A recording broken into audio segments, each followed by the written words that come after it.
Sekali lagi, selamat pagi, selamat sabat untuk kita semua yang di Indonesia, dan selamat sore untuk saudara yang di Amerika. Hari ini hari Sabat, tanggal 1 Januari tahun 2025, dan ini adalah Sabat pertama ya, saudara-saudara, di tahun 2025. Dan kita akan melanjutkan kita punya pelajaran dari buku Everlasting Covenant atau Perjanjian Kekal. Dan ini melanjutkan di chapter eh, 33 ya. 34, sorry. Chapter 34. Dan ini pertemuan yang ketiga untuk chapter yang ke-34 ini. Sudah dua pertemuan sebelumnya dan kita akan melanjutkan. Ini memang agak sedikit panjang chapter 34 ini, tetapi ini sangat menarik ini, apa namanya, chapter 34 ini. Dan bagi saya ini chapter 34 ini sangat berkesan di hati saya ya ketika mempelajari ini. Ini wah, luar biasa ini pelajarannya. Jadi seperti biasa saudara-saudara, sebelum kita akan lanjutkan apa yang kita sudah bahas sebelumnya oleh Brother Ebing, kita akan review sedikit apa yang sudah kita pelajari ya, biar kita tidak lupa apa yang sudah kita pelajari sebelumnya, sehingga pelajaran yang akan kita mulai akan ada dia punya eh, keberlanjutannya atau sambungannya ya. Jadi judulnya Israel sebagai Missionary People. Israel a Missionary People atau Israel sebuah bangsa misionari ya. Israel sebagai sebuah bangsa misionari. Jadi kepada Israel ini kenapa ya Israel ini sebagai misioneri ini dibilang keuntungan besar orang Yahudi dibandingkan bangsa lain adalah kepada mereka lah dipercayakan firman Allah. Jadi ini bangsa Israel dipercaya untuk apa? Memiliki firman Tuhan ya. Ini dibilang sebentar ya. Ini dibilang, kita sekarang tidak sedang mempertimbangkan apa yang sebenarnya dimiliki oleh orang Israel, tetapi apa yang mungkin mereka miliki dan apa yang seharusnya mereka miliki. Jadi, ini Israel, Tuhan percayakan firman Tuhan ya, atau dia percayakan ini Israel ini sebagai umat Tuhan. Dan seandainya mereka menurut apa yang Tuhan firmankan, ini dibilang kita akan bahas, eh, dibilang apa yang sebenarnya dimiliki oleh Israel, tetapi apa yang mungkin mereka miliki dan apa yang seharusnya mereka miliki. Jadi kita akan bahas seandainya mereka menurut kepada Tuhan melakukan apa yang Tuhan kehendaki, harusnya mereka milikinya bukan seperti yang kita lihat ya, yang di Alkitab yang apa namanya, yang mereka punya pengalaman yang jatuh bangun seperti itu. Bukan seperti itu yang kita lihat, tetapi kita akan lihat ya, harusnya mereka akan menjadi misionari Tuhan, dan pekerjaan Tuhan akan cepat selesai ya seandainya mereka mendengarkan apa yang Tuhan firmankan kepada mereka. Terus ini dibilang begini, ada dua hal yang selalu benar, yaitu tidak ada manusia yang hidup untuk dirinya sendiri dan bahwa Allah tidak membedakan orang. Dan kedua kebenaran ini digabungkan menjadi kebenaran yang ketiga, yaitu bahwa setiap kali Tuhan menganugerahkan karunia atau keuntungan kepada seorang, hal itu dilakukan agar ia dapat menggunakannya untuk kepentingan orang lain. Jadi kita melihat ya, seperti ada dua kelompok. Ada umat Tuhan dan bangsa kafir atau umat yang lain ya. Dan seolah-olah, dan kita tahu ya, ini Israel ini adalah umat Tuhan. Dan seolah-olah ini Tuhan kayak membedakan ini bangsa Israel dan bangsa kafir. Jadi kayaknya ini dia lebih menyayangi bangsa Israel ini, kelihatannya ya, saudara-saudara, dibandingkan bangsa yang lain. Jadi eh, kenapa bisa itu terjadi ya? Kenapa kayaknya dia lebih mementingkan bangsa Israel, atau kayaknya dia lebih menyayangi bangsa Israel dibandingkan bangsa yang lain. Tetapi ini dibilang Tuhan ini tidak membedakan orang. Tidak ada, dan dibilang tidak ada manusia yang hidup untuk dirinya sendiri. Jadi kenapa Tuhan seperti menggunakan bukan seperti ya. Kenapa Tuhan menggunakan bangsa Israel? Menggunakan bangsa Israel, yaitu supaya dia atau bangsa Israel bisa menjadi berkat untuk orang lain. Tuhan gunakan bangsa Israel supaya atau Tuhan menyelamatkan bangsa Israel supaya semua orang bisa diselamatkan. Jadi tidak ada bahwa Tuhan membeda-bedakan lebih menyayangi bangsa Israel sedangkan yang lain tidak. Atau ibarat kalau anak Tuhan itu pilih kasih ya atau lebih menyayangi anak yang satu daripada anak yang lain. Bukan seperti itu. Dia tidak membedakan. Dia menyayangi.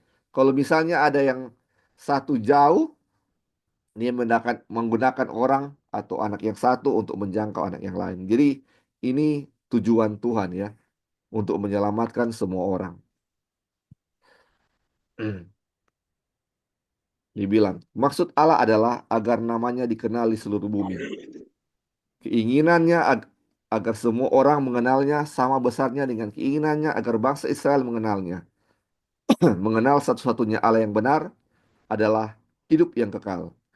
Oleh karena itu, dengan menyatakan dirinya kepada Israel, Allah menunjukkan kepada mereka jalan menuju hidup yang kekal, atau Injil, agar mereka dapat memberitakan Injil yang sama kepada orang lain.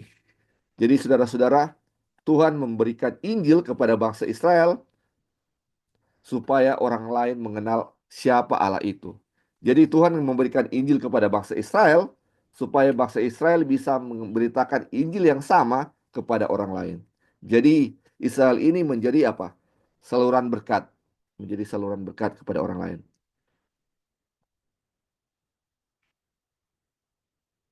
Nah, ini sama dengan dibilang Allah memilih mereka bukan karena Ia mengasihi mereka lebih dari yang lain, tetapi karena Ia mengasihi semua orang dan akan membuat dirinya dikenal oleh mereka dengan perantaran orang-orang yang paling dekat dengan mereka. Kita sudah tahu ya, ini bangsa Israel keturunannya dari Abraham, Ishak dan Yakub. Dan Tuhan dekat dengan Abraham, Ishak dan Yakub. Dan Tuhan memberkati Abraham dan Ishak dan Yakub. Dibilang waktu lalu ya kita sudah pelajari Abraham diberkati supaya dia menjadi berkat untuk orang lain. Jadi bukan karena Allah lebih mengasihi Abraham dibandingkan orang lain. Bukan seperti itu. Bukan Allah lebih mengasihi bangsa Israel dibandingkan yang lain. Bukan seperti itu. Tetapi Allah mengasihi, Allah menggunakan mereka supaya mereka bisa apa? Atau Allah memberkati mereka supaya mereka bisa menjadi berkat untuk orang lain. Itu yang kita sudah bahas waktu lalu ya. Terus dibilang, pemikiran bahwa Allah pernah bersikap eksklusif dan bahwa ia hanya membatasi belas kasihan dan kebenarannya pada satu umat khusus adalah sangat tidak sesuai dengan karakternya. Tidak pernah dia membiarkan orang-orang kafir tanpa kesaksian tentang dirinya. Dan dimanapun dia dapat menemukan seseorang atau beberapa orang yang bersedia untuk dipakai, dia langsung melibatkan mereka dalam pelayanannya. Dan ini kita lihat contohnya Rahab ya saudara-saudara, yang kita sudah bahas waktu lalu. Jadi kelihatannya memang saudara-saudara ini Allah ini eksklusif sekali kepada bangsa Israel. Kayak kalau misalnya Allah pilih kasihnya cuman ke mereka ya. Semua ditunjukkan kuasanya untuk bangsa Israel. Tetapi dibilang ini kalau kita lihat ya, karakter Allah bukan seperti itu ya. Ini karakter Allah tidak pilih kasih. Dia tidak mengasihi yang satu lebih dari yang lain. Semua sama. Semua sama dia mengasihi seluruh umat manusia sama. Tetapi dia menggunakan orang Israel untuk menjadi apa? Sarana keselamatan kepada bangsa yang lain. Dan dia bilang ini yang di bold kuning dia bilang tidak pernah dia membiarkan orang-orang kafir tanpa kesaksian tentang dirinya. Ini luar biasa. Dan ini ada sedikit kecenderungan pun kalau dia lihat ada orang kafir yang ada sedikit kecenderungan untuk bertobat, dia akan gunakan kesempatan itu ya, saudara-saudara. Ini di berat waktu lalu kita baca, ibarat kalau ada api kecil sekali, dia akan kayak kayak mau tiup kalau kita mau bikin api, kayak mau tiup supaya api itu bisa menyala dengan besar. Dia akan gunakan kesempatan sedikit, sekecil sedikit atau apa namanya? Sekecil apapun supaya apinya menjadi besar atau orang ini bisa bertobat dari orang kafir. Contohnya Rahab ini ketika ada kecenderungan untuk eh, dia ada iman untuk percaya kepada Tuhan, Tuhan gunakan itu. Dan ini Rahab ini kita lihat ya, dan Rahab ini bersedia tunduk pada tuntutan Allah dan hidup sebagai salah satu umatnya, sementara orang-orang sebangsanya tidak. Di sini kita melihat bukti bahwa Allah menyelamatkan manusia, bukan karena mereka baik, tetapi karena mereka bersedia untuk dijadikan baik. Saudara-saudara, Rahab bersedia untuk apa? Dijadikan baik. Walaupun dia menggunakan cara untuk apa ya? Untuk percaya kepada Tuhan dengan cara berbohong ya. Dia berbohong kepada orang-orang yang lain untuk menyelamatkan dua umat Tuhan atau dua pengintai yang masuk ke tanah Yeriko atau ke kota Yeriko.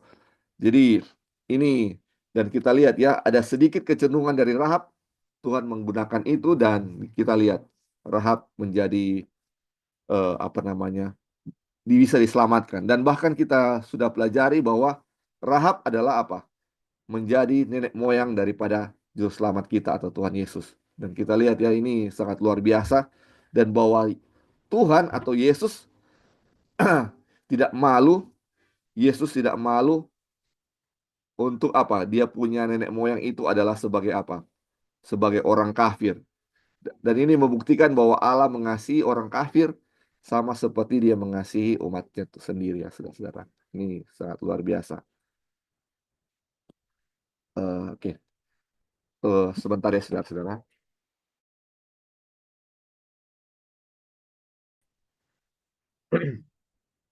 Jadi, oke. Jadi ini contoh Rahab. Rahab ini menjadi eh, salah satu garis keturunan dari Kristus ya. Dan menjadikan bukti bahwa eh, Tuhan tidak memilih orang ya. Bahwa dia tidak pilih ini orang kafir atau bukan. Dia mengasihi semua orang. Oke, terus dibilang di kisah 10 ayat 35, dibilang setiap orang dari bangsa manapun yang takut akan dia dan yang mengamalkan kebenaran berkenan kepadanya. Jadi semua orang ya tidak memilih bahwa harus dari orang Israel atau bukan, tetapi ini semua orang yang takut akan dia, yang mengamalkan kebenaran kepadanya, ini Tuhan apa? Tuhan apa berkenan kepada mereka. Terus hal ini menunjukkan kepada kita betapa panjang sabarnya Tuhan karena Ia menghendaki supaya jangan ada yang binasa, melainkan supaya semua orang berbalik dan bertobat. Saudara-saudara, jadi tujuan Tuhan menggunakan bangsa Israel adalah supaya seluruh dunia bisa mengenal Tuhan, supaya tidak ada satupun orang yang apa? Binasa. Baru waktu yang minggu lalu ya kita belajar ini Israel sebagai imam. Jadi dibilang rancangan Allah bagi Israel Allah adalah agar mereka memberitakan Injil ke seluruh dunia. Terlihat dari fakta bahwa jika mereka tinggal di dalam perjanjiannya, mereka akan menjadi kerajaan imam. Kita sudah baca bahwa kalau bangsa Israel menurut apa yang Tuhan perintahkan, mereka akan menjadi apa? Kerajaan imamat ya, kerajaan imam, kerajaan imam. Dan kita baca di Malaki 2 ayat 5 sampai 7, ini ciri-ciri imam itu adalah pertama takut atau gentar akan Tuhan. Kemudian dibilang pengajaran atau law atau hukum yang benar ada dalam mulutnya. Terus yang ketiga, tidak ada kecurangan atau dia jujur ya. Ini tidak ada kecurangan atau jujur. Terus keempat, menobatkan banyak orang dari kesalahan. Yang kelima, memelihara pengetahuan. Jadi kalau kita lihat ya, di poin keempat ini, salah satu menjadi ciri-ciri imam, karena Israel ini akan menjadi imam, adalah menobatkan atau membalikan orang dari kesalahan mereka ya. Atau dengan kata lain, ini ya kita lihat. Jabatan seorang imam adalah untuk mengajarkan hukum dan oleh karena itu adalah hal yang positif bahwa tujuan Allah dalam membawa Israel keluar dari Mesir adalah untuk mengutus mereka ke seluruh dunia untuk memberitakan Injil. Jadi Israel sebagai imam dan dia punya salah satu tugas adalah untuk memberitakan Injil ke seluruh dunia ya, saudara-saudara. Nah, ini ketika mereka keluar ketika mereka akan memasuki tanah Kanaan dan mereka melewati Sungai Yordan, ini mereka memiliki kuasa Injil yang penuh kalau kita lihat ya. Ini apalagi setelah menaklukkan Yeriko itu, mereka punya kuasa Injil ini sangat luar biasa. Terus dibilang begini, meninggalkan istri dan anak-anak mereka yang masih kecil dengan aman di tanah Kanaan dan pergi berdua-dua sebagaimana Yesus mengutus murid-muridnya. Mereka hanya membutuhkan waktu singkat untuk membawa Injil ke pelosok-pelosok bumi. Jadi ini saudara-saudara di awal kita sudah lihat ya. Seandainya bangsa Israel menurut apa yang Tuhan perintahkan, inilah yang akan terjadi kepada mereka. Dia bilang ya, kalau mereka ini sudah menguasai Kanaan misalnya, dan mereka tinggalkan istri dan anak-anak mereka dengan aman di Kanaan, dan mereka apa? Pergi berdua-dua. Ini Injil ini akan diberitakan ke seluruh dunia ini sangat singkat ya. Nggak perlu waktu lama saudara-saudara. Dan kita lihat waktu lalu ya, minggu lalu waktu sebelumnya dibahas oleh Brother Ebing. Satu orang setara dengan 1.000 orang, dua orang setara dengan apa? 10.000 orang. Bayangkan saudara-saudara, ini dia punya power dan orang-orang Israel itu berapa jumlahnya. Kalau saja mereka hanya 1.000 ya, dan kita tahu itu lebih dari itu. Berapa terus kalau dua orang 10.000, kalau 1.000 kira-kira berapa orang itu mereka bisa beritakan Injil ya. Ini luar biasa dia punya powernya mereka sangat luar biasa. Dan kalau misalnya kita ini ada misalnya 6 atau 7 orang, bisa bisa puluhan ribu setara dengan kekuatan kita. Kadang-kadang mungkin kita lihat ya sedih dengan mungkin apa yang terjadi di sekitar kita. Mungkin terjadi gereja kita bagaimana banyak orang yang tidak tertarik untuk memberitakan Injil. Tetapi bagaimana kita kembali ke diri kita dulu sendiri. Bayangkan kalau kita misalnya cuma 4 orang atau 6 orang. Dan kalau waktu lalu kita belajar belajar 2 orang itu setara dengan 10.000 orang. Dia punya kekuatan, dia punya power sama dengan itu. Bayangkan Tuhan ini tidak mau Tuhan tidak memikirkan jumlah saudara-saudara atau tidak memperhitungkan jumlah, tetapi bagaimana kita berserah kepada Dia dan bagaimana Dia akan menggunakan kita untuk menjadi alatnya dan itu akan menjadi sangat powerful. Bagaimana yang kita belajar ya waktu lalu waktu Ebing sempat bilang ya waktu Jonathan dan dia punya pembawa senjata bisa mengalahkan puluhan ribu orang hanya mereka berdua saudara-saudara atau Gideon 300 orang mengalahkan orang-orang yang tidak terhitung dari bangsa apa dari bangsa Midian kalau nggak salah ya. Tidak terhitung seperti pasir di laut banyaknya, nggak banyak sekali dan mereka hanya 300 orang mampu mengalahkan. Dan bukan soal jumlah yang Tuhan perhitungkan, tetapi bagaimana kita mau mengandalkan Tuhan ya saudara-saudara. Dan kadang-kadang kita walaupun kecewa misalnya kita lihat di sekeliling kita seperti itu, Harus, harusnya ketika kita belajar ini, kita tidak boleh kecewa. Bagaimana kita juga, bagaimana kalau Tuhan gunakan kita, walaupun cuma sedikit, kuasanya akan apa? Sangat besar, sama seperti yang dia katakannya di sini ya. Ini akan menjadi eh, apa namanya powerful kalau Tuhan bersama-sama dengan kita. Terus ini dibilang, jadi beberapa tahun atau mungkin beberapa bulan setelah penyeberangan Sungai Yordan, sudah cukup untuk memberitakan Injil kerajaan surga di seluruh dunia sebagai kesaksian bagi semua bangsa. Jadi saudara-saudara, ini seandainya ya, ini seandainya waktu itu kalau mereka tetap mengandalkan Tuhan dan tidak percaya kepada diri mereka sendiri, ini hanya beberapa tahun atau beberapa bulan, Injil ini sudah di apa? Bisa disebarkan, Injil kerajaan surga sudah tersebar di seluruh dunia. Ini pasti sudah banyak orang yang apa? Bertobat atau mengenal Tuhan melalui bangsa Israel ini. Karena mereka waktu itu menyeberangi Sungai Yordan itu dengan kuasa Injil yang penuh.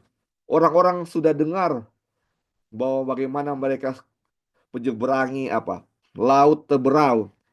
Bagaimana mereka mengalahkan bangsa-bangsa lain, bangsa-bangsa Gog, bangsa-bangsa raksasa. Bagaimana mereka melewati apa? Sungai Yordan dengan dahsyat. Orang-orang sudah gentar terhadap mereka ya sudah-sudah. Kalau mereka memberitakan Injil, waduh, itu banyak yang akan bertobat. Tetapi mereka tidak mengandalkan Tuhan, malah mengandalkan diri mereka sendiri. Makanya tidak terjadi seperti yang seharusnya terjadi. Terus dibilang, namun Israel tidak memenuhi panggilannya yang agung itu. Ketidakpercayaan dan rasa percaya diri membuat mereka kehilangan kehormatan yang membuat mereka memasuki tanah perjanjian. Mereka tidak membiarkan terang mereka bersinar, sehingga pada akhirnya mereka sendiri yang kehilangan terang itu. Aduh, ini sangat disayangkan saudara-saudara. Karena apa? Ketidakpercayaan dan rasa percaya diri membuat mereka apa? Kehilangan terang itu. Mereka tidak membiarkan terang itu, tidak membagikan terang itu, justru apa? Mereka kehilangan terang itu, saudara-saudara. Ini luar biasa ya. Terus dibilang mereka puas dengan menjajah Kanaan, bukannya memiliki seluruh bumi. Mereka beranggapan bahwa terang yang Allah berikan kepada mereka adalah karena Dia mengasihi mereka lebih daripada yang Dia berikan kepada orang lain. Sehingga mereka menjadi congkak dan memandang rendah orang lain. Aduh, ini saudara-saudara, ini kena sekali ya di eh, kondisi kita saat sekarang ini. Ini orang Israel waktu itu menganggap bahwa Tuhan lebih sayang mereka atau lebih mengasihi mereka lebih daripada bangsa kafir. Sehingga karena mereka tahu Tuhan lebih sayang mereka daripada orang lain, mereka menjadi apa? Congkak, menjadi sombong dan menganggap orang lain itu lebih rendah dari mereka. Kadang-kadang saya juga seperti itu, saudara-saudara. Sebagai orang Advent, saya merasa bahwa Allah atau Tuhan lebih mengasihi orang Advent daripada orang lain atau bangsa lain atau agama lain. Sehingga kadang-kadang saya sendiri menganggap ini saya lebih dari mereka. Sehingga menganggap kerohanian saya lebih baik dari mereka. Bahkan menganggap rendah mereka, saudara-saudara ya. Ini menjadi sombong seperti itu. Ini teguran kepada kita sekarang ini ya. Karena sering kita pikir begitu ya, bahwa Tuhan lebih mengasihi kita, mengasihi orang Advent daripada orang lain. Ini, waduh, akhirnya seperti ini. Sama seperti bangsa Israel, persis seperti itu. Ini yang terakhir ya kita baca, yang apa yang kita sudah pelajari waktu lalu. Dibilang semua hal ini menunjukkan bahwa Allah pada waktu itu dan juga sekarang bukanlah Allah orang Yahudi saja, tetapi Allah bangsa-bangsa lain juga. Akhirnya ketika Israel sama sekali menolak untuk memenuhi misi yang telah Allah panggil, Ia mengirim mereka ke dalam pembuangan agar orang-orang kafir dapat menerima sedikit pengetahuan tentang Allah yang tidak dapat mereka berikan secara sukarela. Saudara-saudara, ini Tuhan itu bukan saja Tuhan Israel. Tuhan itu bukan saja Tuhan umat Advent, tetapi umat semua seluruh dunia ya. Tetapi Tuhan seluruh dunia. Tuhan seluruh orang atau seluruh manusia di dunia ini ya saudara-saudara. Bukan hanya Tuhan satu denominasi tertentu. Sama seperti waktu lalu juga. Bukan Tuhan orang Yahudi saja, tetapi Tuhan bangsa-bangsa lain. Makanya kita sudah lihat ya saudara-saudara, harusnya mereka secara sukarela menjadi misionari untuk diutus secara berdua-dua ke seluruh dunia sehingga nama Tuhan dikenal. Tetapi karena mereka sombong, mereka sudah apa namanya? Mereka percaya kepada diri mereka sendiri dan mereka kehilangan terang itu. Kita lihat apa yang terjadi saudara-saudara. Ini mereka dibuang ke pembuangan atau mereka dibuang ke bangsa kafir sama ke Babylon ya kita tahu ke Babylon baru Media Persia dan apa yang terjadi ketika pembuangan itu ada umat-umat Tuhan satu dua seperti Daniel di Babylon dan di Media Persia atau Sadrak Mesak dan Abednego mereka apa mereka digunakan Tuhan mereka dibuang supaya orang-orang bisa mengenal Tuhan ya ini dibilang orang kafir bisa menerima sedikit pengetahuan tentang Tuhan melalui pembuangan itu. Jadi Tuhan gunakan segala cara supaya orang bisa mengenal namanya, saudara-saudara. Mengenal namanya. Ketika mereka bangsa Israel tidak dengan sukarela mau memberitakan Injil, Tuhan apa? Tuhan mengizinkan mereka ke dalam pembuangan supaya apa? Bangsa kafir pun bisa menerima apa? Pengetahuan tentang Allah. Ini sangat luar biasa, saudara-saudara. Mudah-mudahan kita nggak seperti bangsa Yahudi ya, harus dibuang dulu supaya kita bisa ada memberitakan Injil atau orang lain bisa mengenal Tuhan.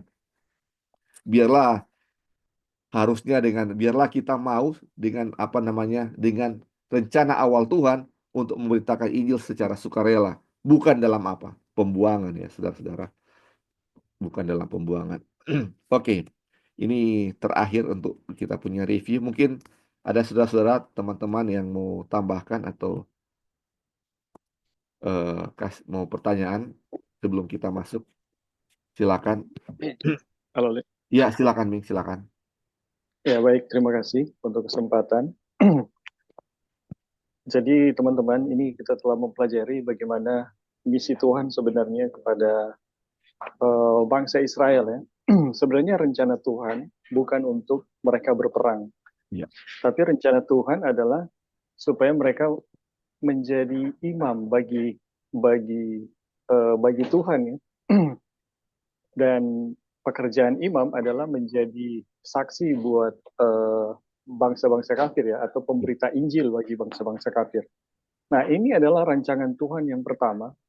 Kalau kita baca Keluaran 19 ya, di mana ketika Tuhan membuat perjanjian, apabila kamu eh, mendengarkan firman-Ku dan berpegang pada perjanjianku, engkau akan menjadi milik kesayangan Tuhan di bumi dan menjadi imam ya, menjadi ya seperti itulah teman-teman, nanti lebih jelas ya, dibaca ya, ya. di Keluaran 19. Jadi pekerjaan imam itu hanya akan terjadi kalau percaya mendengar firman-Nya dan percaya pada perjanjiannya. Nah, yang menjadi persoalan adalah bangsa Israel tidak mempercayai perjanjian Tuhan, tetapi lebih percaya pada dirinya sendiri gitu. Mereka yang berjanji ya, kita tahu bersama mereka berjanji kepada Tuhan dan seterusnya dan seterusnya. Poinnya mereka selalu memandang kepada diri dan hasilnya adalah mereka gagal sebagai imam Tuhan. Rencana Tuhan yang pertama itu gagal. Jadi ya hanya ada rencana yang kedua ya, yaitu memerangi bangsa bangsa kafir. Tapi teman-teman, dari sini kita bisa melihat bahwa sebenarnya untuk menjadi saksi atau menjadi penginjil yang benar ya, penginjil yang benar bagi Tuhan, itu hanya bisa jadi ketika kita percaya sepenuhnya pada perjanjian Tuhan. Jadi konsekuensinya itu pasti demikian gitu. Kita pun nggak mau menjadi misionaris, pasti jadi misionaris. Kita nggak mau bersaksi, kita pasti bisa bersaksi. Karena ketika kita percaya sepenuhnya pada perjanjian Tuhan, itu yang akan terjadi. Rencana Tuhan yang awal ya akan terjadi. Tetapi mengapa tidak terjadi ya seperti rencana Tuhan? Jawabannya sangat sederhana. Karena bangsa Israel tidak percaya terhadap perjanjian Tuhan atau tidak percaya terhadap apa yang Tuhan katakan. Dengar ya, dengar firman-Ku dan pegang perjanjian-Ku. Nah, karena itu tidak terjadi, yang terjadi adalah mereka gagal menjalankan rencana Tuhan.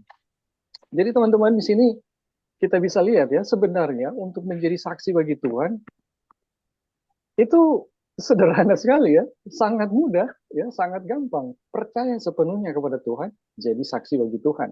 Pekerjaan penyelamatan itu terjadi. Tidak percaya kepadanya, ya pasti tidak gitu ya. Iya. Bagaimanapun kita mau upayakan untuk menjadi saksi, ya itu nggak akan pernah bisa. Seperti yang terjadi sekarang ini ya, yaitu fenomena yang kita bisa lihat ya. Karena tidak percaya pada Tuhan dan perjanjiannya, upaya apapun untuk menginjil tetap tidak bisa.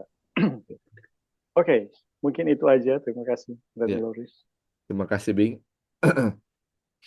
Mungkin ada teman-teman lain yang mau tambahkan dari apa yang sudah kita bahas tentang dari review yang dua pertemuan sebelumnya. Kalau Ya, silakan, silakan. bisa dengar? Iya, bisa, bisa. Oke, selamat sahabat untuk semua. Sekali lagi selamat tahun baru. Um, jadi yang kita dapat di sini ada satu poin yang sangat bagus yang kita lihat sendiri di dalam pelajaran ini adalah untuk saya pribadi ya, untuk kita lihat bagaimana waktu bangsa Israel dibuang ke pembuangan itu kan.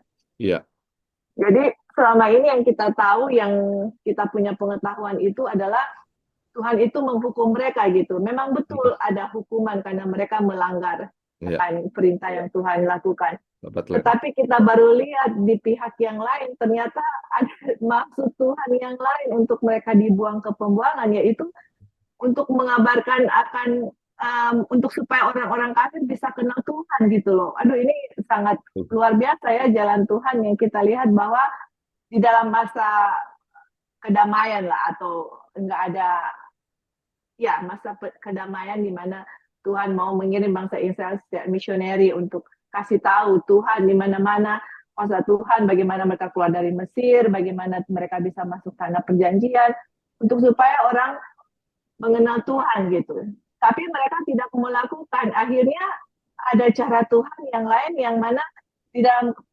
masa kesukaran pun Tuhan masih mau memenuhi rencananya gitu. Karena begitu sayangnya dia kepada bangsa yang lain, begitu sayangnya Tuhan kepada bangsa kafir, Tuhan mau menyelamatkan mereka. Dan mereka, Tuhan punya jalan lain, yaitu kalau kalau orang Amerika bilang sekali tembak, kedua Burung. Dua dua burung. burung jatuh gitu. Jadi bangsa Israel dipanis, tetapi ada jalan Tuhan juga untuk bangsa kafir mengenal dia gitu, supaya mereka bisa diselamatkan. Jadi kita lihat luar biasa ya, lebih mengenal akan karakter Tuhan yang sangat luar biasa, yang mana Tuhan sangat mengasihi semua gitu. Kenapa Tuhan memberkati bangsa Israel? Supaya bangsa Israel itu bisa memberkati orang lain, menyelamatkan orang lain gitu. Ya. Dan cara apapun Tuhan akan lakukan gitu. Kita lihat, aduh betapa sayangnya ya Tuhan itu. Dan maksudnya dari dulu kita lihat, wah, bangsa Israel dipanis, maksudnya pengetahuan kita dihukum karena mereka melanggar begini-gini. Tapi ternyata Tuhan itu sangat sangat baik, sangat luar biasa, di mana karakter Tuhan dinyatakan untuk saya pribadi saat ini, yang mana di dalam penghukuman bangsa Israel pun Tuhan juga mau menggunakan cara itu menyelamatkan bangsa yang lain. Oke, thank you, Li. Ya, terima kasih. Jadi sama seperti pedang ya, kita atau mata uang, kita bisa lihat karakter Tuhan seperti gimana ya. Kadang-kadang kita lihat ketika dia menghukum bangsa Israel kebuang-buangan, sepertinya ini ada Tuhan itu seperti kejam ya, atau mau menghukum orang karena dia punya kesalahan. Tetapi ketika lihat di sisi lain, Tuhan itu sangat mengasihi semua orang. Dan walaupun Israel berkali-kali jatuh, dia mau ya. Ini kita sudah pelajari juga waktu lalu ya. Berkali-kali jatuh, dia tetap mau menggunakan bangsa Israel sampai mereka apa? Benar-benar menolak dia. Ini Tuhan sangat luar biasa mengasihi kita semua ya, saudara-saudara. Tidak pilih kasih. Kadang-kadang saya pilih, aduh, mungkin Tuhan lebih mengasihi si A daripada saya, atau gimana ya, kayak kenapa berkatnya lebih dari saya seperti itu. Tetapi kalau kita pelajari, aduh, Tuhan ini tidak membeda-bedakan orang, membedakan orang ya. Dia mengasihi semua orang itu sama, berkatnya sama, dan dia mau semua orang untuk apa? Bisa untuk diselamatkan. Ini sangat luar biasa ya. Puji Tuhan ya, saudara-saudara. Oke, mungkin ada lagi. Kalau tidak ada, kita akan lanjut ya, saudara-saudara. Ini lanjutan dari yang lalu ya. Ini kita sedang membahas bahwa Tuhan mengasihi semua orang, eh, begitupun orang kafir ya. Dia tidak membeda-bedakan orang, dia mengasihi semua orang. Oke. Dan kita sudah lihat bahwa eh, dia juga tidak malu bahwa anak nenek moyangnya yaitu Rahab ada dari orang kafir, dan juga sebagai apa? Sebagai seorang pelacur. Jadi Tuhan tidak apa malu seperti itu. Terus yang sekarang kita akan bahas di subjudulnya, Abraham sendiri berasal dari bangsa kafir. Terus dibilang bahwa Allah tidak membuat perbedaan antara orang Yahudi dan orang kafir, dapat dilihat dari fakta bahwa Abraham, bapa leluhur bangsa Yahudi, adalah seorang kafir dan menerima jaminan untuk diterima oleh Allah meskipun ia belum disunat, supaya ia menjadi bapa semua orang yang percaya sekalipun mereka tidak bersunat, supaya kebenaran diperhitungkan kepada mereka juga. Saudara-saudara, kita sudah tahu ya, Abraham dibenarkan sebelum dia disunat. Atau dengan kata lain, ini sama dengan orang kafir ya. Yang membedakan bangsa Yahudi dan bangsa kafir adalah bangsa Yahudi disunat dan bangsa kafir tidak disunat. Dan kita lihat Abraham ini dibenarkan bukan setelah dia disunat, tetapi sebelum dia disunat. Ini supaya apa? Supaya ini menegaskan apa? Supaya untuk mengatakan bahwa orang kafir pun bisa apa? Dibenarkan kalau mereka percaya kepada Tuhan. Ini dia bilang ini menjadi bapa semua orang percaya, walaupun dia disunat atau tidak disunat. Itu dia mau bilang seperti itu. Ini secara Tuhan ya. Kenapa dia tidak benarkan Abraham setelah disunat, tetapi sebelum apa? Disunat. Karena dia mengasihi semua orang, baik orang Yahudi maupun orang kafir.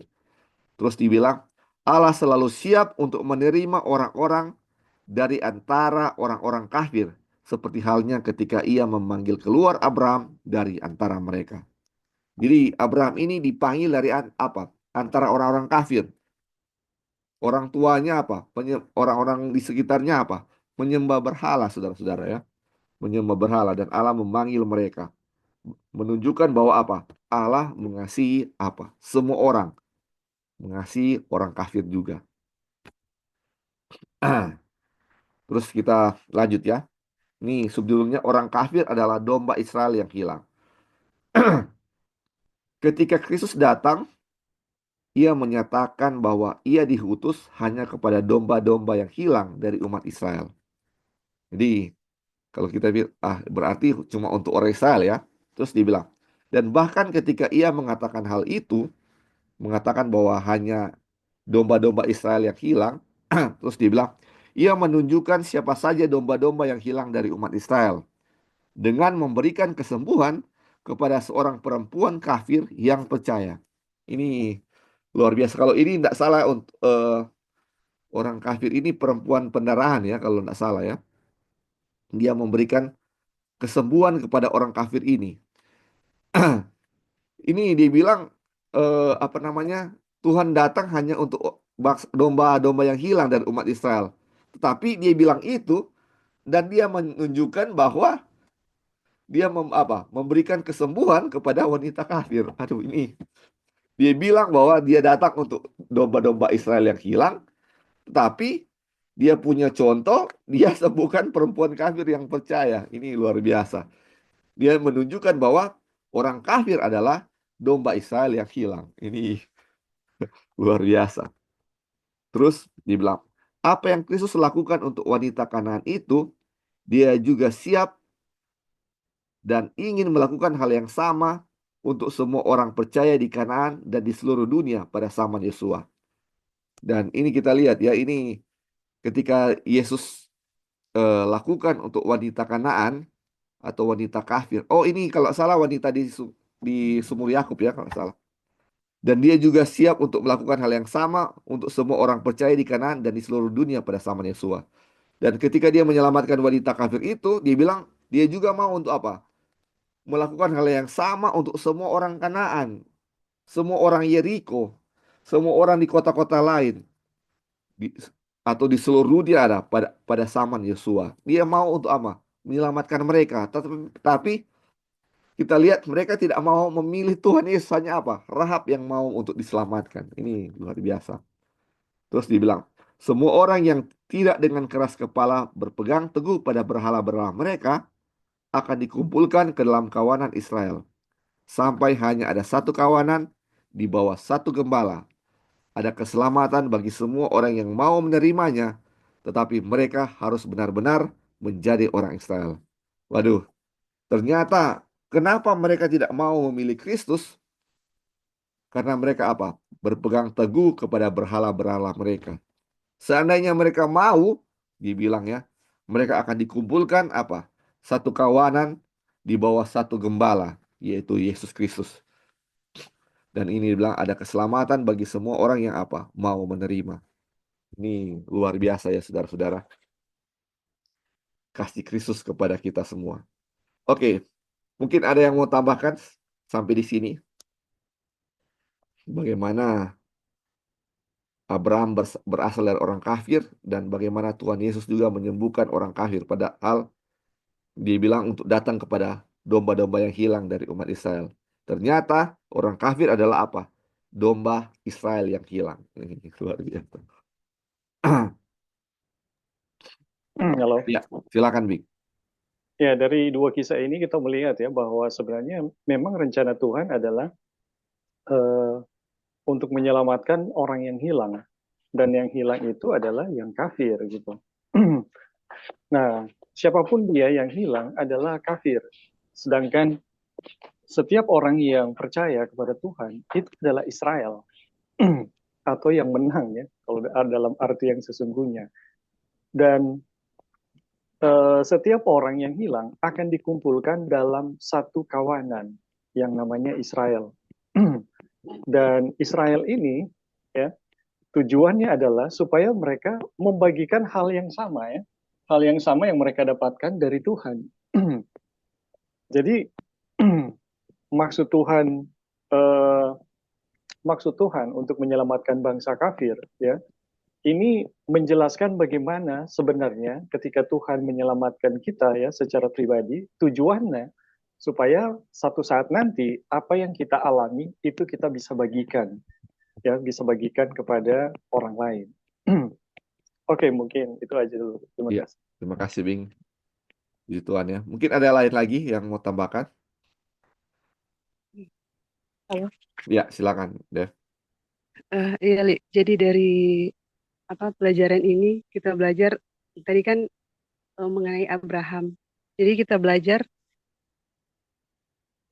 bagaimana Tuhan itu tidak membedakan orang Yahudi dan bangsa kafir. Ya, betul. Buktinya adalah Tuhan memberitakan Injil kepada Abraham pertama itu, bukan pertama ya, pada waktu Tuhan memberitakan Injil kepada Abraham langsung, Abraham itu adalah bangsa kafir, Ya, masih menyembah berhala. Kemudian Abraham percaya dan dia dibenarkan, jadi dihitung benar. Nah, iya, yang saya ingin supaya kita perhatikan ini percaya. Kegagalan bangsa Israel itu percaya kepada Tuhan dengan tidak percaya kan ya. iya, Jadi ini percaya ini yang kita harus benar-benar perhatikan. Karena dari Rahab juga dan wanita Kanaan ini diselamatkan karena percaya.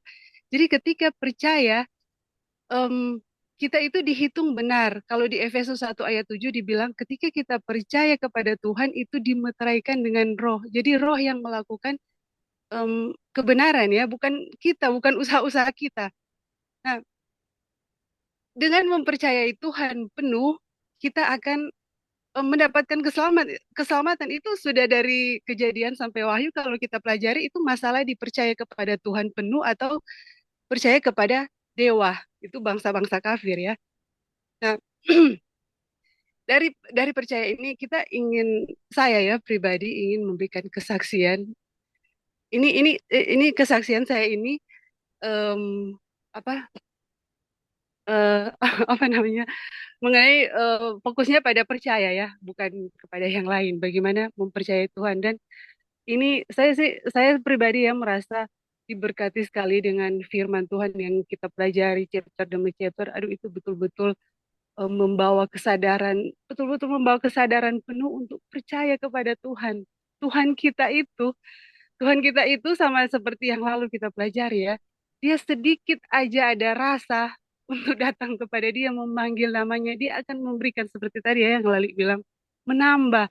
Jadi Tuhan itu beda dengan dewa-dewa kafir. Maksudnya dengan, mungkin kalau dewa-dewa itu kita harus menyiksa diri, harus selalu busuk ya, untuk pokoknya benar-benar menyiksa diri, supaya, oh dengan begitu baru Tuhan mendengarkan. Aduh, tapi Tuhan kitanya sedikit aja kita mungkin posisi tidur atau apa untuk berdoa merindukan ya untuk memanggil nama Tuhan. Aduh, itu Tuhan senang sekali itu.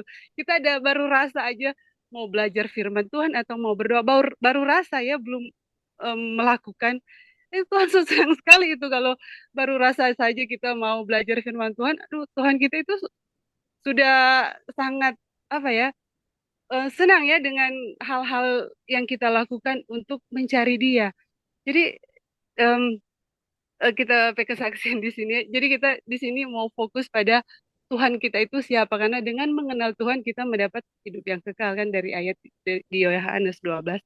Jadi kesaksian saya ya dari mempelajari firman ini waktu lalu, jadi sekali lagi ya, ini fokus pada percaya kepada Tuhan ya.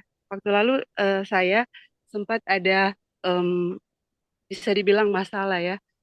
Kita bilang aja dengan si A. Jadi waktu ada masalah ya, pertentangan dengan si A, itu sebenarnya cuma salah pengertian aja ya, salah maksud antara saya dan dia dengan si A ini. Dan akhirnya ada satu satu eh, tindakan ya yang dari si A itu kemudian berujung pada itu, dan sudah sudah ada satu tindakan seperti yang dilakukan oleh A karena salah pengertian. Dan em, eh, s- saya ya, waktu satu kali ini si A ini sementara berbicara dengan si B. Jadi kita bilang aja si B ya. Jadi waktu si A ini sementara, jadi sorry ya, jadi kita mau fokus ini pada percaya pada Tuhan ya. Jadi pada waktu ini si si A ini sementara berbicara ya kepada si B ya, dan dia nggak tahu saya itu sedang mendengarkan.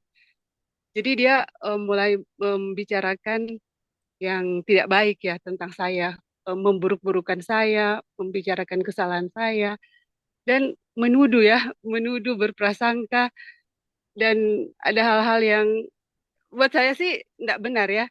Tapi waktu kita dengar ini, kita karena firman Tuhan ini kita chapter demi chapter kita selalu renung-renungkan ya.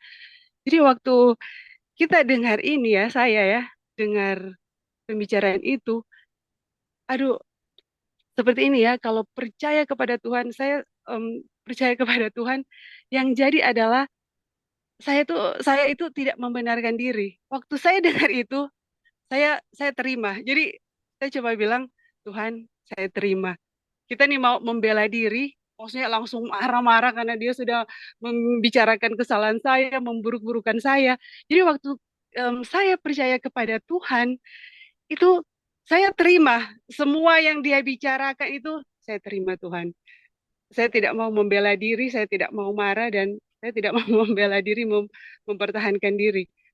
Dan yang jadi ya, ini yang saya ingin saksikan, ketika kita betul-betul percaya kepada Tuhan dan menyerahkan semuanya kepada Tuhan.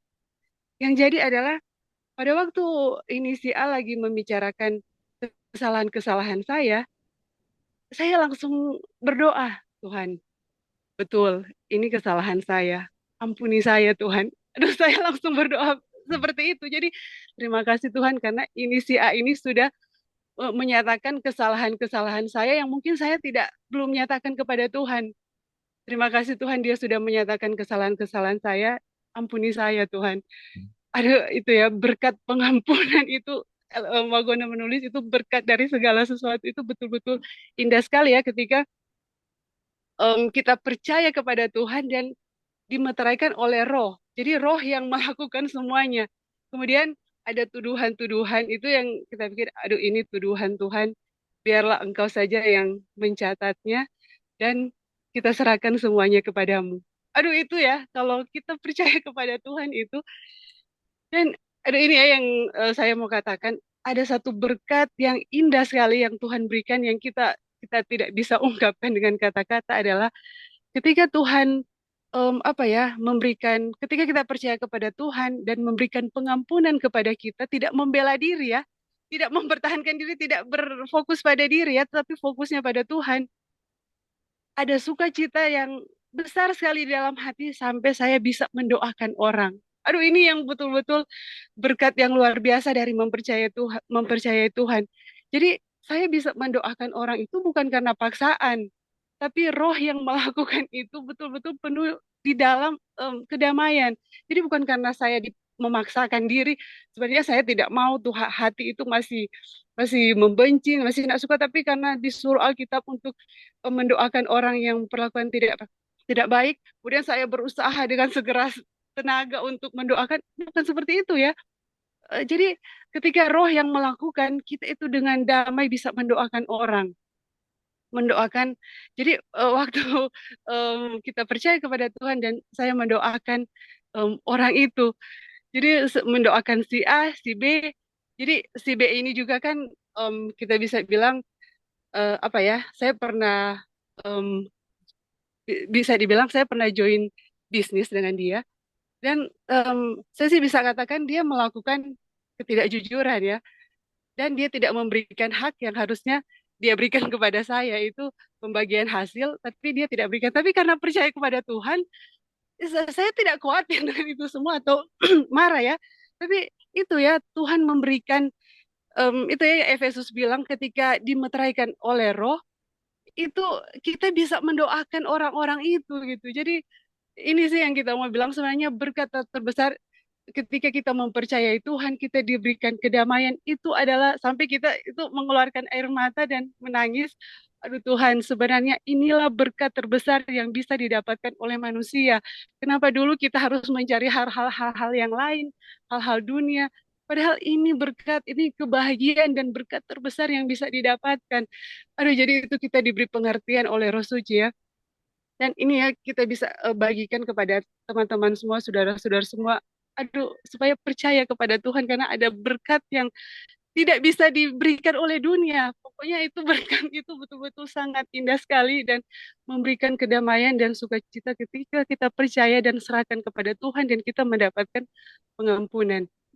Jadi yang saya ingin bagikan juga bahwa em, ketika kita mendapatkan itu yang kita pelajari ya yang waktu lalu jangan sombong kan di ayat dia bilang jangan kita menganggap kita berdiri teguh maksudnya kita sanggup berdiri terus kita tidak berhati-hati ya dan sombong. Nah, ayat itu selalu ada di pikiran saya. Jadi bisa saja saya jatuh ya. Saya sudah istilahnya mendapatkan satu berkat kemudian karena oh saya sudah mendapatkan maksudnya itu bisa saja itu hilang meterai yang diberikan itu roh suci itu bisa juga hilang kalau kita jadi tidak percaya kepada Tuhan lagi itu akan hilang dan benar teman-teman semua saudara-saudara itu besoknya itu dan hari-hari berikutnya setan selalu memberikan dan itu pergumulan luar biasa ya mengingatkan terus apa yang dilakukan oleh orang itu dia ingat-ingatkan terus sampai saya bisa jadi lemah ya karena itu tapi karena terus mempercayai Tuhan, Tuhan terus memberikan kekuatan. Jadi di sini kita mau bilang bahwa percaya kepada Tuhan, jangan membela diri, jangan membenarkan diri. Kalau ada orang yang menyatakan kesalahan kita, terima saja, iya Tuhan, saya terima. Atau ada keadaan-keadaan yang sulit, yang menyusahkan, terima saja. Memang kita ini berdosa dan pantas mendapatkan itu semua dan kita punya jaminan ya, punya Tuhan yang akan memberikan kita apa ya, kekuatan dan berkat. Jadi itu ya Li, kesaksian saja dari firman Tuhan yang dipelajari selama ini. Aduh betul-betul itu sangat membawa berkat yang besar sekali buat saya pribadi ya. Terima kasih. Iya, terima kasih Dev untuk tambahan dan sedikit kesaksiannya. Jadi memang sudah kita pelajari juga waktu lalu ya untuk menjadi umat Tuhan itu dibilang menjadi paling easy atau paling gampang sebenarnya. Karena kita tidak perlu takut dengan segala masalah-masalah karena kita bergantung sepenuhnya kepada Tuhan ya. Oke, kita lanjut ya. Ini dia subjudulnya Israel harus terpisah. Ini ada dia punya pembahasan ya setelah ini ya. Ketika dia harus menjadi imam, sekarang dia harus terpisah ya. Apakah yang dimaksud dengan terpisah ini? Apakah terpisah ini dia nggak boleh dia nggak boleh berbicara atau mengasingkan diri dengan orang-orang sekitar atau orang-orang kafir atau seperti apa? Mari kita lihat ya. Dibilang, karena alasan inilah orang Israel dilarang untuk membuat persekutuan dengan penduduk negeri itu atau penduduk Kanaan. Persekutuan menyiratkan kesamaan, kesetaraan, penyatuan dua kekuatan yang sama. Tetapi Israel ketika setia pada panggilannya tidak memiliki kesamaan dengan penduduk negeri itu. Mereka harus menjadi umat yang terpisah, terpisah semata-mata karena kehadiran Tuhan yang menguduskan. Jadi saudara-saudara, kenapa Israel terpisah? Karena ada kehadiran Tuhan di bangsa Israel yang menguduskan bangsa itu. sehingga bangsa itu apa? Terpisah dari bangsa yang tidak kudus ya, atau bangsa kafir yang menyembah dewa-dewa. Ini mereka terpisah karena itu ya, karena kehadiran Tuhan. Kehadiran Tuhan yang menguduskan bangsa itu sehingga mereka terpisah dari bangsa yang lain. Ini ya, kita harus garis bawahi bahwa mereka, kenapa mereka terpisah? Kenapa? Kehadiran Tuhan di dalam bangsa itu. Terus dibilang begini, ketika Allah berfirman kepada Musa, aku sendiri hendak membimbing engkau dan memberikan ketentraman kepadamu. Musa menjawab, jika engkau sendiri tidak membimbing kami, janganlah suruh kami berangkat dari sini. Dari manakah gerangan akan diketahui bahwa aku telah mendapat kasih karunia di hadapanmu, yakni aku dengan umatmu ini? Bukankah karena engkau berjalan bersama-sama dengan kami, sehingga kami, aku dengan umatmu ini, dibedakan atau separated dari segala bangsa yang ada di muka bumi ini. Jadi ini di ayat Keluaran 33 ayat 14 sampai 16 ini Musa bilang, karena Tuhan berjalan bersama-sama dengan bangsa Israel, makanya bangsa Israel ini beda atau separated atau terpisah dari segala bangsa di bumi ini. Jadi tidak ada penyatuan bangsa Israel dengan yang lain karena apa? Kehadiran Tuhan. Jadi kalau tidak ada kehadiran Tuhan berarti apa? Sama, mereka akan bersatu. Karena ada kehadiran Tuhan, makanya ini mereka separated atau terpisah atau beda dari segala bangsa yang ada di bumi ini. Oke, kita lanjut ya saudara-saudara, baru bisa tambahkan. Ini dia punya subjudulnya, persatuan dengan bangsa-bangsa berarti pemisahan dari Tuhan. Terus dia bilang, bersekutu dengan bangsa-bangsa di sekeliling mereka berarti bersatu dengan mereka, dan itu berarti terpisah dari hadirat Allah. Nah, itu dia ya. Hadirat Allah adalah satu-satunya hal yang akan membuat dan menjaga bangsa Israel terpisah dari bangsa-bangsa lain. Dan hadiratnya tidak dapat memberikan dampak lain selain hal itu. Hadirat Allah akan melakukan hal yang sama pada zaman sekarang karena ia tidak berubah. Oleh karena itu, jika seseorang berkata bahwa umat Allah tidak perlu dipisahkan dari bangsa-bangsa lain, maka sebenarnya ia sedang berkata bahwa mereka tidak perlu memiliki hadirat Allah. Waduh, ini luar biasa saudara-saudara. Ini hadirat Allah yang adalah apa? Satu-satunya yang membuat apa? Bangsa Israel ini terpisah atau berbeda dengan bangsa yang lain. Dan ini dibilang katanya berlaku sampai zaman sekarang. Kalau kita adalah umat Tuhan dan hadirat Allah adalah di dalam diri kita, kita akan apa? Terpisah. Terpisah atau berbeda dengan umat-umat yang lain atau orang-orang yang lain. Tapi apakah terpisah ini dalam maksud apa? Apakah kita tidak boleh berbicara atau tidak boleh apa namanya bergaul dengan mereka? Apakah seperti itu? Tapi sebenarnya kita sudah bahas sebelumnya bahwa kita ini akan menjadi misionaris dan akan mengabarkan Injil kepada mereka. Dan apa maksud terpisah ini atau apa yang dimaksud dengan mereka ini bersekutu? Apa maksudnya bersekutu? Apa maksudnya apa terpisah? Seperti apa yang dimaksud seperti ini ya? Kita akan bahas nanti. Tapi mungkin sampai di sini ada yang mau tambahkan? Ini tentang Israel ini harus being separated atau terpisah dari bangsa kafir. Mungkin ada yang mau tambahkan? Ya, silakan Bing. Ya, Ya, ya mungkin kasus yang paling jelas itu waktu Israel dibuang ya, di dalam ya, pembuangan. ya. Di mana kita bisa melihat ya teman-teman, ada saat di mana Halo Bing, ini putus. Apa saudara-saudara bisa dengar? Atau mungkin ada yang bisa dengar suara Ebing? Putus, Li, putus. Oh, putus ya. Kita kira kita yang putus. Halo Bing, ini suaranya putus. kanan raja ya, Oh ya. bangsa-bangsa kafir atau bersatu dengan Tuhan ya. Nah, kita tahu bersama Daniel dan teman-temannya memilih untuk tidak makan makanan raja. Karena apa? Ada makanan yang dilarang oleh Tuhan dalam makanan raja ya. Ini kalau kita baca petunjuk diet ya dan buku-buku yang lain ya. Nah, yang makan dengan makanan raja ya itu ikut saja ya. Tetapi 4 orang muda yang memilih untuk tidak makan, teman-teman kita tahu bersama ini menjadi terpisah dengan bangsa-bangsa kafir ya. Dan siapakah yang Tuhan gunakan ya untuk menjadi saksi bagi Tuhan? Apakah yang bersatu dengan raja kafir atau dengan kebiasaan kafir? Teman-teman, ini kita bisa saksikan ya, baik di kasus makanan maupun kasus menyembah patung ya yang dibuat oleh Nebukadnezar. Ini sama. Ternyata yang bersatu dengan bangsa kafir itu tidak bisa dipakai Tuhan untuk menjadi saksi. Betul. Ya. Tetapi yang menjadi saksi adalah mereka yang terpisah. Ya, mereka yang terpisah tidak memilih bersekutu dengan dunia.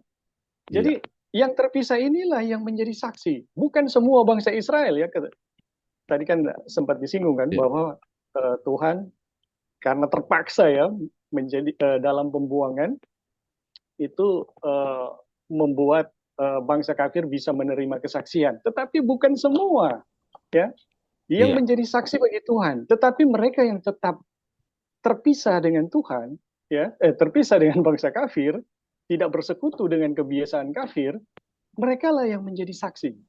Nah, teman-teman, yang menarik adalah gini. Kenapa Daniel dan teman-teman ini yang tetap terpisah dan menjadi saksi bagi Tuhan? Prinsipnya masih tetap sama, teman-teman. Karena mereka percaya sepenuhnya kepada Tuhan. Iya. Ya, kepercayaan penuh kepada Tuhan inilah yang membuat mereka lebih baik mati daripada melanggar firman Tuhan. Ini ini yang terjadi. Kata-kata teman-teman Daniel ya, kalau Tuhan yang kami percayai pasti akan menyelamatkan kami. Kalaupun Tuhan tidak selamatkan kami tetap tidak akan menyembah patung yang didirikan ya oleh tuanku, oleh raja gitu. Nah, teman-teman, ini menunjukkan bagaimana apa yang melatar belakangi kenapa Daniel dan teman-teman ini tetap terpisah dari bangsa kafir dan kenapa ya mereka yang dipilih Tuhan menjadi saksi. Prinsipnya masih sama dengan apa yang kita pelajari ya. Mereka yang percaya sepenuhnya kepada Tuhan itu yang akan menjadi misionarisnya Tuhan. Iya, betul. Jadi dari awal sampai terakhir itu tidak akan pernah berubah. Oke, mungkin itu saja. Terima kasih. Terima kasih, Bang. Ini sangat baik ya dia. Betul ya. Jadi dia punya contoh adalah seperti Daniel. Jadi ini terpisah dari Tuhan, terpisah dari bangsa-bangsa kafir atau terpisah dari bangsa-bangsa lain adalah bukan berarti nggak boleh ngomong atau nggak boleh bergaul apa ya, tetapi bagaimana kita tidak mengikuti seperti apa yang mereka lakukan ya. Sama seperti mereka makan yang ini, kita juga seperti itu. Mereka menyembah patung, kita juga seperti itu. Itu yang artinya terpisah ya dari Tuhan. Nanti kita lihat contohnya ya, saudara-saudara. Mari kita lihat, kita lanjut ya. Dia punya subjudulnya menolak Tuhan dengan memilih seorang raja. Ini kita sudah tahu ya, dia punya cerita, kita akan baca. Prinsip yang sama juga berlaku ketika bangsa Israel menginginkan seorang raja. Bacalah kisahnya dalam 1 Samuel 8. Bangsa itu berkata kepada Samuel, "Berikanlah kami seorang raja untuk memerintah kami, seperti bangsa-bangsa lain." Perkataan itu mengasalkan Samuel dan tentu saja melukai perasaannya. Tetapi bangsa itu bersikeras dengan berkata, "Berikanlah kepada kami seorang raja untuk memerintah kami."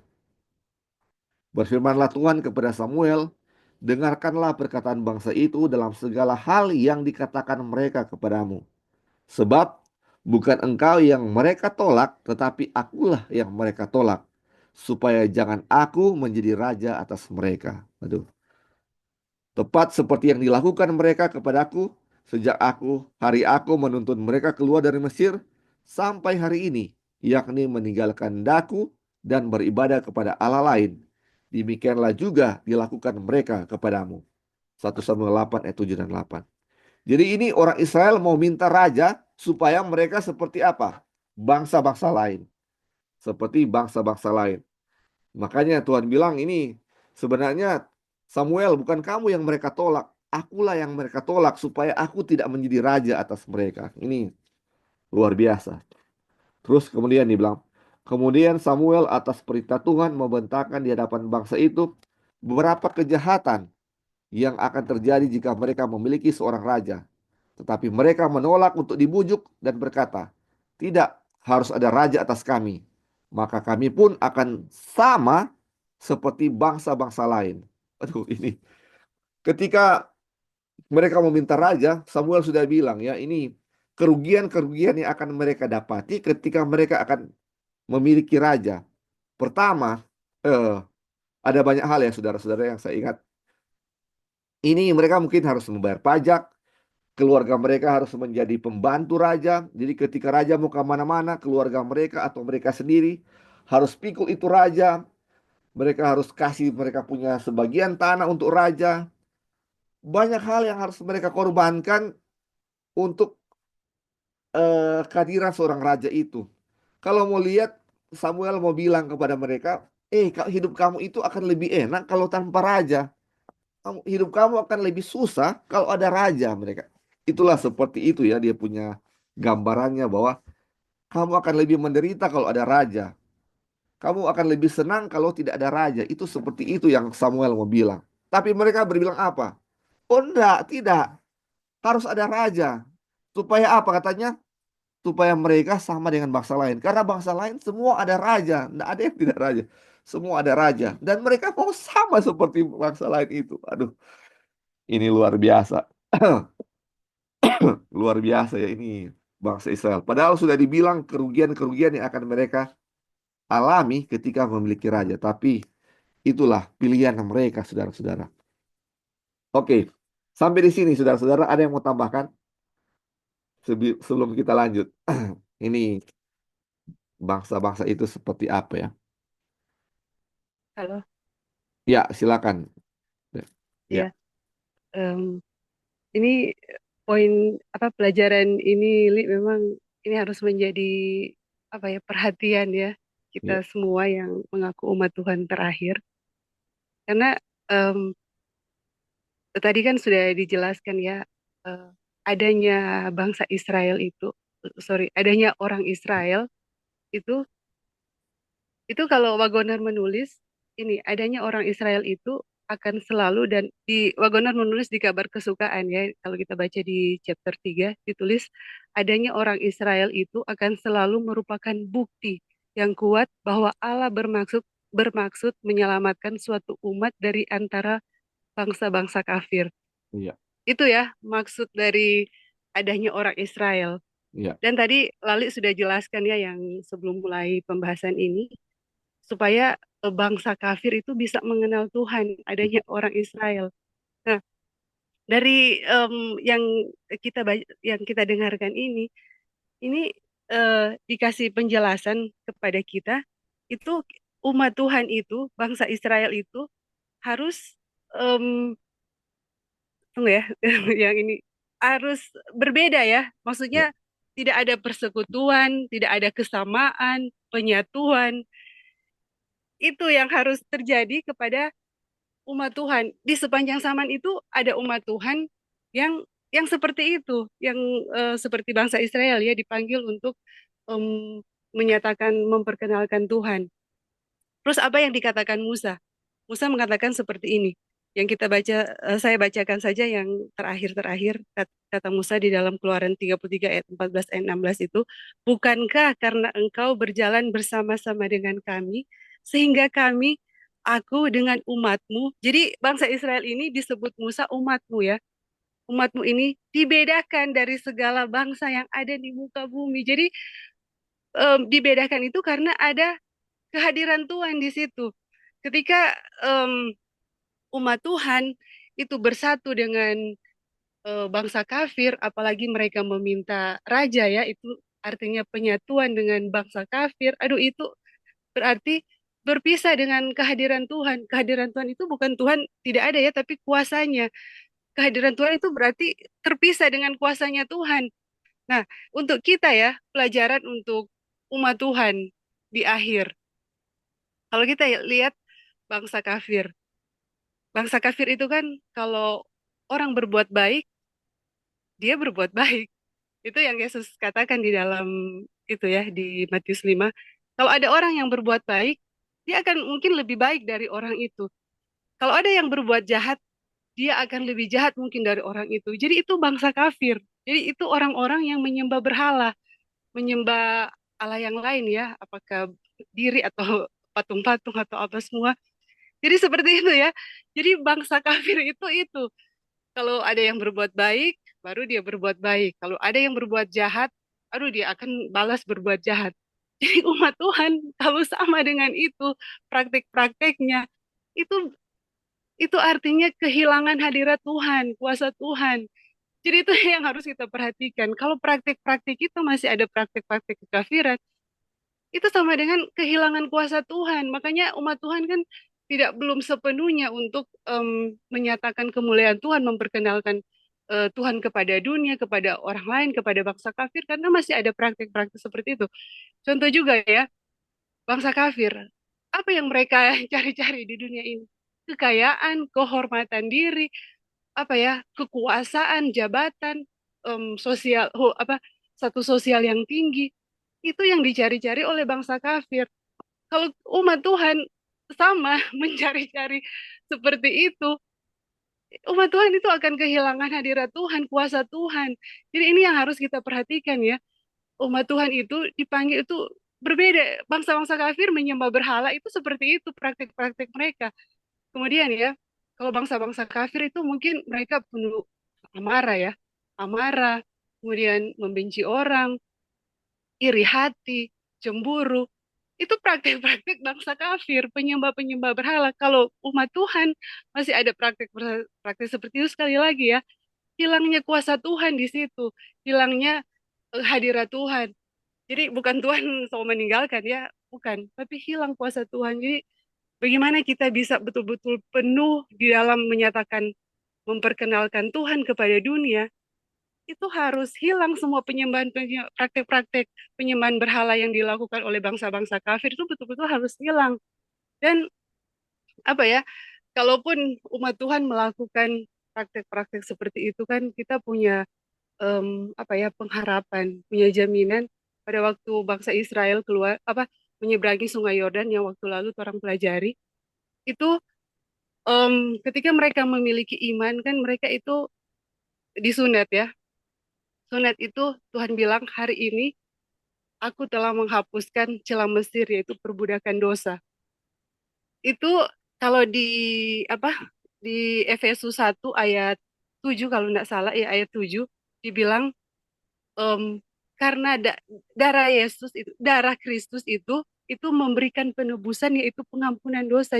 Jadi celah Mesir itu yang Tuhan hapuskan, apa perbudakan dosa itu penebusan yang Tuhan berikan adalah pengampunan dosa. Jadi kalau kita melakukan praktik-praktik seperti bangsa kafir ya, aduh puji Tuhan kita memiliki pengharapan. Ada Kristus yang berjanji kepada kita ketika kita menyadari kita telah melakukan praktik-praktik bangsa kafir, kita itu mendapatkan jaminan penghapusan dosa karena darah Kristus.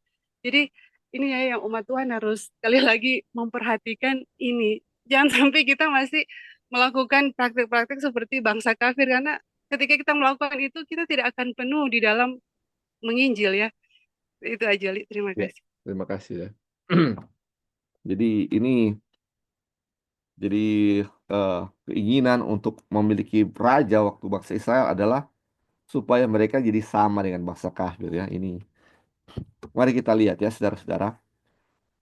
Ini mungkin ini terakhir ya, judul terakhir.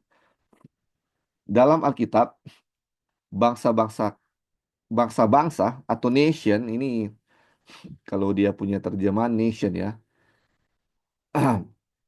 eh, adalah orang-orang kafir. Kata Ibrani yang sering diterjemahkan sebagai bangsa-bangsa atau nation adalah kata yang sama untuk kata kafir atau heathen ya, heathen. Mungkin Mazmur 96 ayat 5 membuat kasus ini sejelas mungkin bagi pembaca bahasa Inggris. Sebab segala Allah bangsa-bangsa adalah hampa, tetapi Tuhanlah adalah hampa atau berhala. Ini bahasa Inggrisnya idols ya, tapi kalau bahasa Indonesia cuma tulis hampa ya.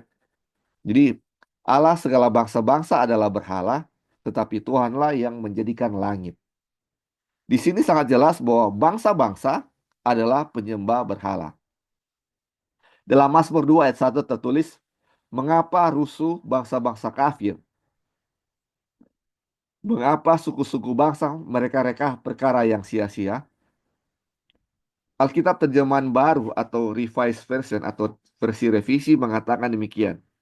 Mengapa bangsa-bangsa mengamuk dan orang-orang membayangkan hal yang sia-sia? Ini jadi kata bangsa atau bangsa-bangsa ini atau bangsa ini sama dengan heathen atau kafir ya. Jadi kalau kita baca di Mazmur 96 ayat 5, ini bangsa-bangsa ini penyembah berhala. Jadi terjemahan untuk kalau bahasa Inggris dia kalau ada kata bangsa-bangsa atau nation itu kita bisa artikan sebagai apa? Bangsa kafir atau heathen ya. Ini dia punya terjemahan bahasa Inggris. Jadi dia bilang sama seperti pengertian terus dia bilang mengatakan bangsa-bangsa mengamuk dan orang-orang membayangkan hal yang sia-sia. Sama seperti pengertian bangsa Kristen adalah suatu kontradiksi istilah yang sama seperti orang kafir Kristen atau orang berdosa Kristen. Sebuah bangsa dalam penggunaan istilah Allah ketika berbicara tentang bangsa-bangsa duniawi adalah kumpulan orang-orang kafir. Jadi saudara-saudara, tidak ada kata-kata dia punya kata bangsa Kristen karena bangsa itu adalah kafir ya saudara-saudara. Jadi ini kontradiksi kalau bilang bangsa Kristen atau Christian nation. Enggak agak rancu ya. Jadi kalau kata bangsa berarti itu kafir ya saudara-saudara. Atau kalau mau bilang orang kafir Kristen, itu rancu. Karena orang kafir itu bukan Kristen. Atau kalau bangsa Kristen bukan seperti itu. Kalau bangsa kafir baru cocok. Kalau bangsa Kristen itu nggak cocok. Kalau orang Kristen kafir nggak cocok. Itu kontradiksi ya. Atau orang berdosa Kristen itu nggak cocok. Karena bangsa itu istilahnya dipakai untuk apa? Bangsa-bangsa duniawi atau kumpulan orang-orang kafir. Seperti itu ya saudara-saudara. Jadi ketika bangsa Israel bilang mereka mau eh, seperti other nation, artinya mereka mau apa? Mau menjadi sama seperti orang-orang kafir ya. Itu seperti itu. Kita baca ya. Jadi apa yang sebenarnya dikatakan oleh orang Yahudi adalah ini. Kami akan memiliki seorang raja atas kami supaya kami juga menjadi sama seperti bangsa-bangsa kafir. Itulah yang mereka inginkan, karena semua bangsa lain mengakui adanya Allah selain Yehova, dan semua bangsa di bumi kecuali Israel memiliki raja atas mereka. Jadi semua bangsa di bumi memiliki raja selain bangsa Israel. Jadi mereka bilang apa? Angkat kami ingin raja supaya kami ini mau sama seperti orang-orang kafir, seperti itu.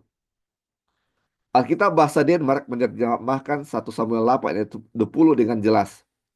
Kita juga akan menjadi seperti semua orang kafir. Dan Alkitab bahasa Jerman dari Luther dengan lebih tegas mengatakan, supaya kita juga menjadi seperti semua bangsa kafir. Jadi orang Israel dengan tegas meminta bahwa mereka mau sama seperti orang kafir. Aduh, luar biasa saudara-saudara. Mereka ini harus menjadi imam, menjadi terang supaya orang kafir mengenal Allah. Malah mereka ini sama seperti orang kafir. Aduh, luar biasa. Ini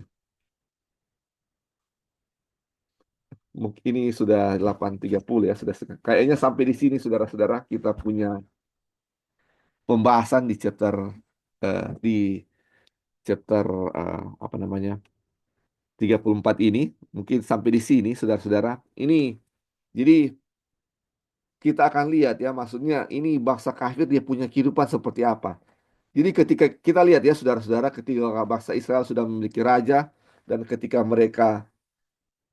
raja-raja mereka juga menyembah berhala, semua bangsa itu menyembah berhala. Mungkin hanya ada satu dua umat Tuhan yang tersisa ya. Mereka itu menjadi penyembah berhala karena mereka bilang apa? Mereka mau jadi sama seperti bangsa kafir. Ini sangat luar biasa. Mereka minta kepada Samuel supaya mereka itu sama seperti bangsa kafir. Mau ada raja. Aduh, dan kita lihat praktek-praktek dari bangsa kafir mereka praktekkan eh, dalam diri mereka dan kita lihat kekejian di mata Tuhan ya saudara-saudara. Berkali-kali mereka dihukum karena perbuatan mereka ini. Bahkan mereka sampai apa? Dibuang ke pembuangan ya kita sudah lihat. Padahal tujuan mereka, tujuan Tuhan kepada mereka adalah menjadi apa? Misionaris, menjadi terang kepada bangsa-bangsa lain supaya bangsa-bangsa lain bisa mengenal Tuhan. Tapi sebaliknya, justru mereka mau sama seperti bangsa lain dan menyembah apa? Allah-Allah bangsa lain. Ini luar biasa ya saudara-saudara. Kita akan lanjutkan ya saudara-saudara. Untuk pertemuan berikut kita akan stop di sini. Mungkin sebelum kita tutup dalam doa, mungkin ada saudara-saudara yang mau tambahkan satu dua kata atau mungkin ada sedikit satu dua pertanyaan sebelum kita akan berdoa. Ya, silakan. Kalau Bing. Ya, ya baik, terima kasih untuk kesempatan. Bing, putus ini. Suaranya enggak kedengaran. Halo?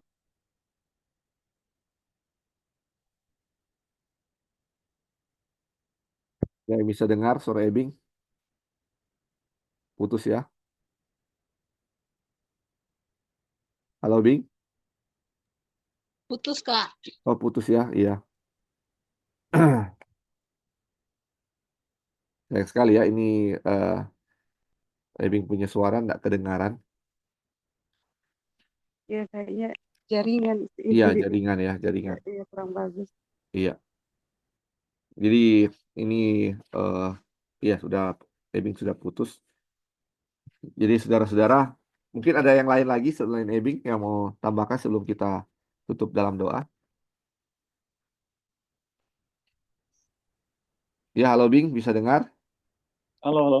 Oh, Ya, sorry tadi tadi putus. Ya, silakan, jaringan silakan. diangkat. Ya, jadi teman-teman, di sini kita telah ikuti bacaan bahwa ketika bangsa Israel memilih raja, itu mereka memilih untuk menjadi seperti bangsa kafir yang otomatis mereka menolak Tuhan. Iya, Nah, kita harus ingat ya teman-teman, karena kita tidak sama persis lagi dengan bangsa Israel. Nah, di sini mau ada prinsip-prinsip ya tentunya, bahwa ada hal-hal di mana kita sama sekali tidak bisa terpisah ya dengan keberadaan bangsa kafir, ya, misalnya tempat tinggal dan lain-lain ya. iya, Tapi ada batasan-batasan ya, seperti yang kita lihat ya dari kesaksian Daniel dan teman-teman ya, iya, entah itu makanan, entah itu kepercayaan, iya. itu akan membatasi kita. Betul. Nah, kalau kita misalnya terpisah sama sekali, justru itu akan menghilangkan misi Iya, utama atau tujuan utama Tuhan sebagai dari misionaris. sebagai misionaris ya, Ya, di betul. mana Tuhan memilih bangsa Israel ya sebagai umat pilihan. Jadi teman-teman, ini harus jelas ya, ini harus jelas bahwa ketika kita terpisah bukan dengan keberadaan apa ya, Tinggal terpisah sendiri. sama sekali, Iya, terpisah sama sekali, tetapi kita terpisah di dalam praktek dan kepercayaan iya, itu supaya kita bisa punya apa ya, kita bisa punya kesaksian untuk bangsa kafir ya. Nah, ini penting sekali teman-teman, ini penting sekali yang harus kita pahami ya, karena orang sekarang sudah ada raja ya teman-teman. iya, Orang sekarang sudah ada raja, tapi prinsip-prinsipnya masih sama ya, prinsip-prinsipnya masih sama. Nah, salah satu yang masih sama adalah soal kekafiran ya. Kita tahu bahwa raja-raja kafir ketika eh, pembicaraan Yesus dan murid-murid ya, raja-raja kafir itu memerintah dengan tangan besi. Iya. Ya, jadi teman-teman di dunia kerajaan itu ada hierarki dan hierarki yang ada di dalam kerajaan itu beda sekali dengan sifatnya dengan hierarki yang ada di dalam kerajaan sorga. Iya. Hierarki dalam kerajaan duniawi itu memisahkan. Kalau hierarki dalam kerajaan sorga, ya, itu menyatukan. Jadi contoh yang paling jelas itu adalah ayah, ibu, anak. Ini hierarki, teman-teman. Tetapi hierarki ayah, ibu, suami, istri, orang tua, anak itu tidak memisahkan.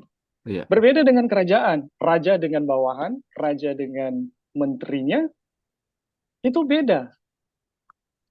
Itu beda. Itu adalah dua sifat yang sangat berbeda. Tetapi sifat dan pemerintahan dari raja kafir atau kerajaan kafir yang ketika kita pilih itu menolak dia, itu adalah ketika kita menjalankan kehidupan kita sama dengan pemerintahan kafir. Ya, harus ada hierarki yang terpisah. Pemerintahan itu harus dijalankan dengan tangan besi, ya sama saja gitu. Dan pada akhirnya kita akan mengutamakan hal-hal yang bersifat materi di dalam bisa bilang dalam kehidupan kita. Ini akan menjadikan kita yang nggak ada bedanya dengan orang kafir gitu. Dan ketika kita memilih hal-hal yang sama, ya sudah tentu ya kita menolak Tuhan. Mungkin seperti itu dulu aja. Terima kasih, Brother Ya, Lauren. terima kasih Bing untuk tambahannya. Mungkin itu juga sedikit ya, dia punya sedikit kesimpulan dari apa yang sudah kita bahas. Jadi kita sudah belajar tadi ya, ini berarti terpisah ini bukan terpisah secara fisik ya. Ini kita sudah mengasingkan diri dan tidak berhubungan sama sekali dengan orang kafir atau bukan umat Tuhan. Bukan seperti itu ya saudara-saudara. Separated ini artinya berbeda dengan mereka. Sama seperti apa? Daniel dan kawan-kawan ketika mereka tinggal di Babylon, mereka ini berbeda dari apa? Dari orang-orang yang tinggal di Babylon. Dan mereka ini menjadi suatu apa? Terang dan menjadi kesaksian bagi apa? Raja dan apa? Bangsa-bangsa di bangsa-bangsa kafir waktu itu atau di apa namanya? eh, di kerajaan Babylon waktu itu ya. Mereka menjadi kesaksian, menjadi terang di situ. Walaupun banyak orang yang tidak suka mereka, tetapi mereka menjadi terang di sana ya saudara-saudara. Dan ini yang membuat mereka terpisah atau berbeda dengan orang-orang kafir adalah apa yang dibilang tadi, kehadiran Tuhan di antara mereka. Jadi yang membuat mereka berbeda hanya satu, yaitu kehadiran Tuhan. Dan efek dari kehadiran Tuhan adalah apa? Mereka berbeda. Jadi kalau mereka sudah sama dengan bangsa kafir atau mau menjadi sama dengan bangsa kafir, artinya apa? Mereka tidak mau ada kehadiran Tuhan dalam diri mereka. Jadi ketika bangsa Israel menolak kehadiran Tuhan, mereka sama apa deh? Menjadi sama dengan bangsa kafir. Itu yang terjadi waktu eh, waktu itu ya. Akhirnya kehadiran Tuhan, maksudnya mereka nggak mau ada kehadiran Tuhan. Jadi mereka ingin menjadi sama dengan bangsa kafir. Itulah yang terjadi. Dan itu akan terjadi sampai sekarang ini ya saudara-saudara. Kalau ada kehadiran Tuhan dalam diri kita, kita akan berbeda dengan bangsa kafir. Justru saat ini kita karena nggak ada kehadiran Tuhan, sering apa? Kita apa? Mau menjadi seperti bangsa kafir. Ikut-ikut cara-cara mereka ya. Banyak sekali cara-cara kafir yang kita sering mau samakan dengan kita punya, kita mau menyamakan dengan apa yang mereka sudah lakukan ya saudara-saudara. Bukannya menjadi terang bagi mereka, menjadi misionaris bagi mereka, justru kita apa? Justru kita apa? Ikut-ikutan ya. Atau orang Belanda bilang ikut rame dengan dorang ya saudara-saudara. Tidak menjadi peculiar people atau menjadi apa namanya? Menjadi berbeda dengan sama seperti apa? Daniel, Mesak dan Abednego di Babylon ya saudara-saudara. Oke, biarlah dengan pelajaran ini menjadi kekuatan bagi kita supaya apa? Kita menjadi separated dengan bangsa-bangsa kafir bukan tidak mau bergaul dengan mereka saudara-saudara, tapi berbeda dalam apa? Kita punya iman atau dalam tingkah laku kita dalam kehidupan sehari-hari kita ya. Dan biarlah kita menjadi terang kepada orang lain, seperti misi awal Tuhan bagi kita adalah menjadi misionaris untuk bangsa-bangsa lain. Menjadi terang, dan kita tahu ya tujuannya adalah ketika semua orang bisa mengenal Tuhan, Tuhan bisa datang kembali dan menyelamatkan kita semua. Ini menjadi doa kita semua. Saya bawa dalam nama Yesus. Oke, kita akan tutup.